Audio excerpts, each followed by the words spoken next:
What's up mga boss? Ipapakita ko sa inyo yung setup namin itong Toyota LXB na kinabitan namin ng extended hood at saka facelift na mas maganda pa to sa Alphard lock. Tapos mga boss, kinabitan namin to ng GR headlight na may kasamang sumasabay na yan siya, saka yung pag light niya LED mga bossing. Yan, napakaganda niyan. Tapos meron niyang park light, pakita ko. Testing natin. Tignan mo lang dyan po para makita.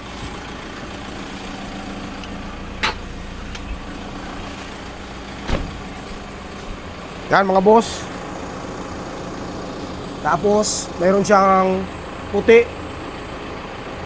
Tingnan mo naman mga boss. Ang itsura nito, kala mo yung galit.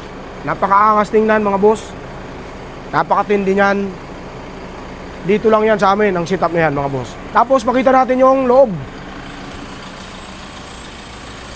Dito muna tayo, side mirror pala. Kinabitan natin to ng side mirror.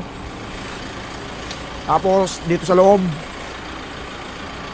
ito mga boss, kinabitan namin yung ano nito, sidings. Ang sidings ito, kagaya din dito, design. Itong first row mga boss, pinalakihan namin to kasi ginaya namin doon sa captain seat. Tapos tingnan nyo naman mga bossing kung gaano kaganda itong skateboard na kinabit natin. Tapos nilagyan natin to ng captain seat na mayroong massage, may ventilation. Try natin mga bossing.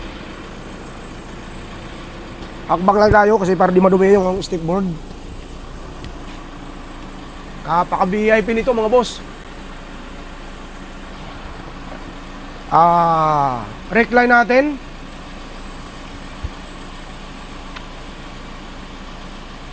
Yan, full recline mga bossing. Tapos yung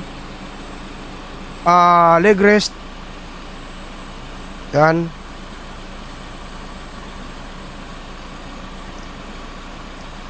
Mga bossing ha.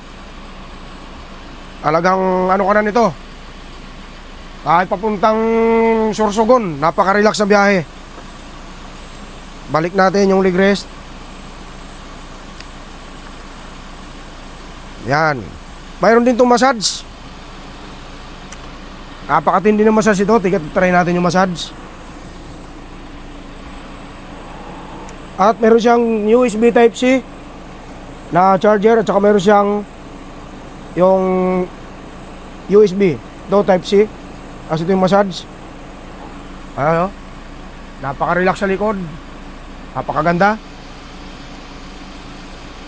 Ganda, minamasahe yung likod mo.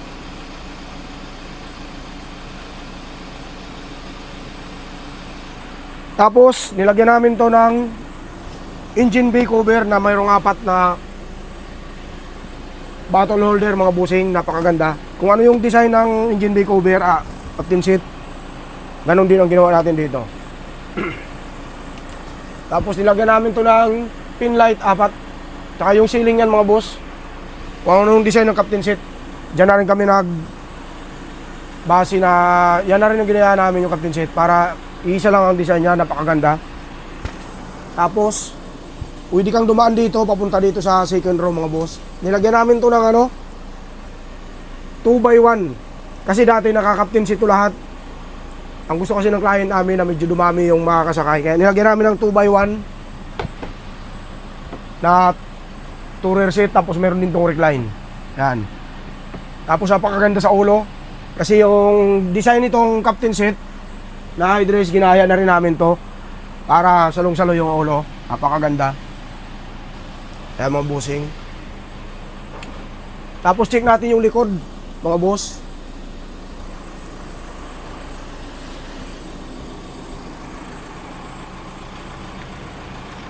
Check natin yung likod.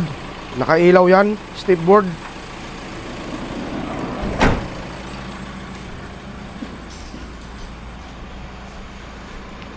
Tapos mga kinabit namin tail light. Tapos yung rear bumper, napakaganda. Check natin dito.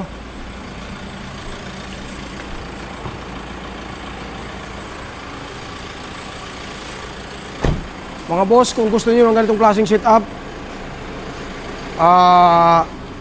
Mag-message lang kayo sa aming Facebook page, Kung Roads Garage, at subscribe nyo na yung aming YouTube channel. Thank you mga boss.